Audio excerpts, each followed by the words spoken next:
ភ្នំដែលសន្មត់ជានាមទីក្រុងរបស់ខ្មែរគឺទីក្រុងភ្នំពេញសប្តាហ៍ថ្ងៃកើតមានតាំងពីមុនពេលស្ថាបនាព្រះរាជវាំងដោយមានរឿងដំណើរថាក្នុងកាលកន្លងទៅហើយគ.ស. 1372មានយាយចាស់ម្នាក់ឈ្មោះពេញ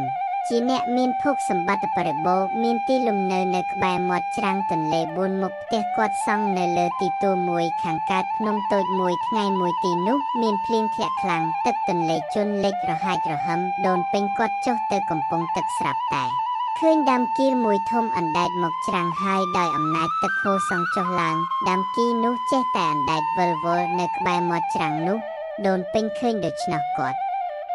ប្រញាប់រត់ទៅអំពាវនាវហៅអ្នកជិតខាងឲ្យមកជួយទាញយកដើមគីនោះអ្នកជិតខាងក៏នាំគ្នាយកពួរទៅចង្ហាយអូសរំកិលបណ្ដេចម្ដងទាល់តែមកដល់លើមាត់ច្រាំងពេលដែលដូនពេញយកកំណាត់ឈើទៅកោសគៀសម្អាតភក់ចេញគាត់បានឃើញក្នុងប្រហោងឈើគីនោះមានព្រះពុទ្ធរូប4អង្គតូចធ្វើអំពីសម្រិទ្ធនិងទេវរូបមួយអង្គទៀតធ្វើអំពីថ្មទេវរូបនោះទ្រង់ឈរព្រះហស្តម្ខាងទ្រង់ដំបងព្រះហស្តម្ខាងទៀតទ្រង់សាំងព្រះកេសាបួងដូនពេញនិងអ្នកជិតខាងដែលទៅជួយមានសេចក្តីត្រេកអរណាស់ដោយរើសបានរបស់ជាទីគោរពក៏នាំគ្នាដង្ហែព្រះបដិមាទាំងនោះមកដល់ផ្ទះដូនពេញចាត់ការសង់ទំតូចមួយតម្កល់ជាបណ្ដោះអាសន្នថ្ងៃក្រោយមកដូនពេញអំពាវនាវឲ្យអ្នកជិតខាងជួយលើកដីពូនភ្នំដែលនៅខាងលិចផ្ទះគាត់នោះឲ្យទៅជាភ្នំមែនទែនបន្ទាប់ពីនោះគាត់ឲ្យគេអាចឈើគីនោះធ្វើជាសាវិហារដែលគាត់បំរុងនឹងសង់លើភ្នំនោះក្នុងស. 1372ដូនពេញនិងអ្នកស្រុកច្រើនអ្នកស្រុះស្រួលបួលគ្នាសង់វិហារមួយខ្នងប្រក់ស្បូវភ្លាំងនៅលើកំពូលភ្នំនោះហើយគាត់ដង្ហែព្រះពុទ្ធរូបសម្រិទ្ធទាំង4អង្គទៅតម្កល់ទុកក្នុងវិហារនោះចំណែកទេវរូបធ្នូមួយអង្គគាត់ដង្ហែទៅតម្កល់ទុកលើអាសនៈមួយនៅជើងភ្នំខាងកើតហើយគាត់យល់ថាទេវរូបនោះអណ្ដែតទឹកកសាត់មកពីស្រុកលាវនិងមានបែបភាពដូចលាវគាត់ក៏សន្មត់ថាក៏អ្នកតាព្រះចៅនាមនោះចប់មកដល់សប្តាហ៍ថ្ងៃនេះការសាងវិហាររួចហើយគាត់និមន្តព្រះសង្ឃមកគង់លើជើងភ្នំនោះក្នុងទីខាងលិចទើបកើតមានឈ្មោះថាបវត្តភ្នំដូនពេញក៏ដែលសប្តាហ៍ថ្ងៃហៅកាត់ខ្លីថាបវត្តភ្នំតាំងពីពេលនោះរហូតមកដល់សប្តាហ៍ថ្ងៃឯព្រះពុទ្ធរូបទាំង4ព្រះអង្គនិងអ្នកតាព្រះចៅនោះបានបញ្ចេញឥទ្ធិឫទ្ធិឲ្យឃើញពូកែស័ក្តិសិទ្ធិណាស់អ្នកណាបន់ស្រន់ក៏បានសម្រេចបំណងពិតនេះជាជំនឿរបស់អ្នកស្រុកនេះហើយជាដើមកំណើតក្រុងភ្នំពេញដែលក្រោយពីនោះរវាង60ឆ្នាំបានកើតជាទីក្រុងរបស់ស្ដេចខ្មែរយ៉ាងស្ដុកស្ដម្ភការស្ថាបនាព្រះរាជវាំងនៅទីក្រុងភ្នំពេញលើកទី1ព្រះរាជពង្សាវតាររបស់ប្រទេសកម្ពុជាចែងថាព្រះបាទសម្ដេចព្រះបរមរាជាបញ្ញាយ៉ាតទ្រង់គ្រប់គ្រងព្រះរាជសម្បត្តិគង់នៅក្នុងព្រះរាជវាំងមហានគរនគរធំបាន15ឆ្នាំលុះមកដល់គម្រប់15ឆ្នាំនៃរជ្ជកាលរបស់ព្រះអង្គទើបទ្រង់មានព្រះយោបល់ថានឹងទ្រាំនៅក្នុងមហានគរនេះទៅទៀតពុំបានក៏មានព្រះបញ្ជាឲ្យយកសាងព្រះរាជវាំងថ្មីនៅទួលបាសានក្នុងខេត្តស្រីស្ឈរដែលសព្វថ្ងៃហៅថាស្រុកស្រីសន្ធរខេត្តកំពង់ចាមនៅថ្ងៃ13រោចខែមករាឆ្នាំជូតចត្វាស័ក1976ចេស1294កស1143ព្រះបាទសម្ដេចព្រះបរមរាជានិយាតទ្រង់ស្ដេចយាងចេញចាក់មហានគរមួយអន្លើ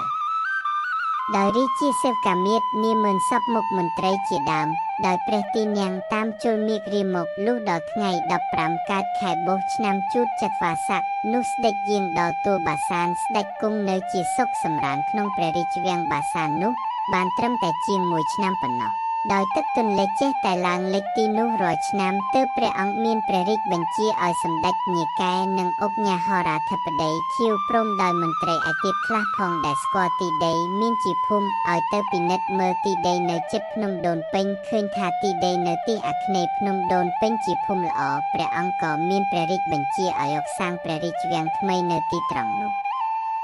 នៅថ្ងៃទី9កើតខែពិសាខឆ្នាំខាលស័ក1978ចេស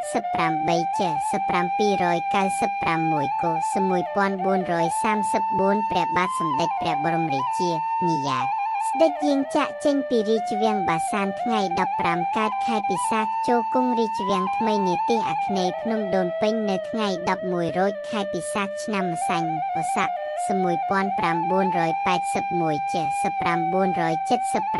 1979 1437ព្រះអង្គប្រទាននាមក្រុងថ្មីនោះថាក្រុងចតុមុខមង្គលឯទន្លេ4មុខដែលគេធ្លាប់ហៅថាទន្លេច្រាប់ឈាមមកយូរហើយនោះទ្រង់ប្រទានឈ្មោះថាទន្លេតមុខបូព្រាវិញលើនឹងលើព្រះអង្គព្រះរាជបញ្ជាឲ្យឧកញ៉ាតេជោស្រីចៅហ្វាយស្រុកសំរោងជាអ្នកកាន់ការលើកដីចាក់លុបបំពេញទីក្រុងថ្មីអស់យកដីចាក់បំពេញភ្នំដូនពេញឲ្យរីកធំខ្ពស់ឡើងទៀតផងទីក្រហមជ្រៅដែលកើតពីការជីកយកដីនោះជាប់មានឈ្មោះថាបឹងតេជោរៀងមកគឺទីដីត្រង់ផ្សារថ្មីសពថ្ងៃនេះលើទ្រង់មានព្រះរាជបញ្ជាឲ្យឧកញ៉ាផ្លុងចៅហ្វាយស្រុកបាទីកាន់ការជីព្រែកមួយនៅខាងត្បូងភ្នំដូនពេញដែលជាប់មានឈ្មោះថាព្រែកឲ្យញ៉ាផ្លុងហើយចំណែកកើតមកហៅថាព្រែកពីមផ្លុងគឺត្រង់កន្លែងសួនវែងសន្លឹមនៅខាងកើតព្រះសក់មុនីចិត្តជាសពថ្ងៃនេះលើព្រះបាទសម្ដេចព្រះបរមរាជានិយាទ្រង់មានព្រះរាជបញ្ជាឲ្យយកសាងវិហារលើទឹកដីខ្ពស់ដែលចាក់ថែមថ្មីត្រង់កន្លែងវិហារចាស់របស់ដូនពេញឲ្យយកសាងព្រះចេតិយធំពីខាងក្រោយព្រះវិហារទ្រង់ពេញទៅឲ្យហៅវត្តភ្នំដូនពេញវត្តព្រះចេតិយឲ្យពិតដូច្នេះវិញលុះចំណែកកាលមកមហាជនបែរជាហៅវត្តនេះថាវត្តភ្នំដូនពេញអ្នកខ្លះហៅថាវត្តភ្នំពេញឬថាវត្តភ្នំជាប់រៀងមកទ្រង់មានព្រះរាជបញ្ជាឲ្យយកសាងវត្ត5មួយផ្សេងទៀតគឺមួយវត្តកោះនៅត្រង់ទីខាងកើតឈៀងអាគ្នេយ៍ភ្នំដូនពេញ2វត្តលង្កានៅទីខាងកើតឈៀងឥសានភ្នំពេញ3វត្តព្រះពុទ្ធខោសានៅត្រង់ទីខាងត្បូងព្រែកចិនដំដែកនាទីខាងជើងភ្នំដូនពេញបានជាព្រះរាជទាននាមវត្តទាំង3ដូចនេះដើម្បីឲ្យសមនឹងដំណើររឿងដែលថាព្រះពុទ្ធខោសាចារទៅចម្លងគម្ពីរពីកោះលង្កា4វត្តពីមផ្លុងនៅត្រង់ទីអាគ្នេយ៍ភ្នំដូនពេញជិតជាប់នឹងមាត់ព្រែកអុកញ៉ាផ្លុងញីបណ្ឌិតពីវត្តកោះព្រះពុទ្ធរូបអង្គធំដែលតម្កល់ទុកក្នុងព្រះវិហារវត្តពីមផ្លុងនោះមានព្រះនាមថាព្រះស្រកាលេងព្រោះគេបិទមាសរំលេចមានសន្តានស្រដៀងនឹងស្រកាត្រីលេង5វត្តអញ្ញាលោមដែលមាននាមនេះស្រេចស្រាប់ពីយូរណាស់មកហើយជានាមនៃព្រះចេតិយដែលបញ្ចុះព្រះអញ្ញាលោមរោមប្រជុំចិញ្ចើម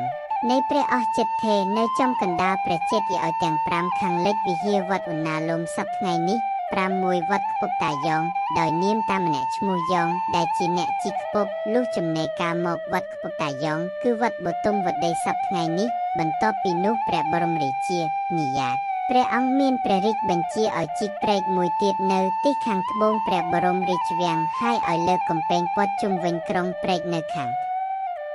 បងឲ្យឈ្មោះថាព្រែកតាកែវនៅខាងលិចព្រែកនោះមានអូមួយហៅថាអូបមានព្រែកមួយនៅខាងជើងភ្នំហៅថាព្រែកពំពីបណ្ដែដោយហេតុត្រង់នោះមានរោងចិនដំដែកទៅព្រែកពំពីនោះคล้ายឈ្មោះទៅជាព្រែកចិនដំដែកវិញនៅតាមមាត់ទន្លេ4មុខព្រះរាជាទ្រង់មានព្រះរាជបញ្ជាឲ្យលើកដីជាកំពែង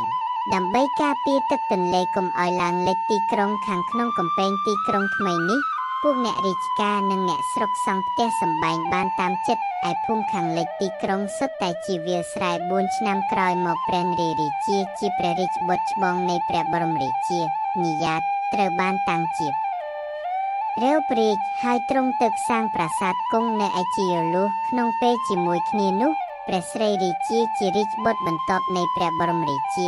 និយាតទ្រង់គង់នៅទីខាងលិចអូកលើទួលមួយដែលជាប់នាមហៅថាទួលព្រះស្រីនៅខាងជើងវត្តព្រះពុទ្ធមានបុណ្យ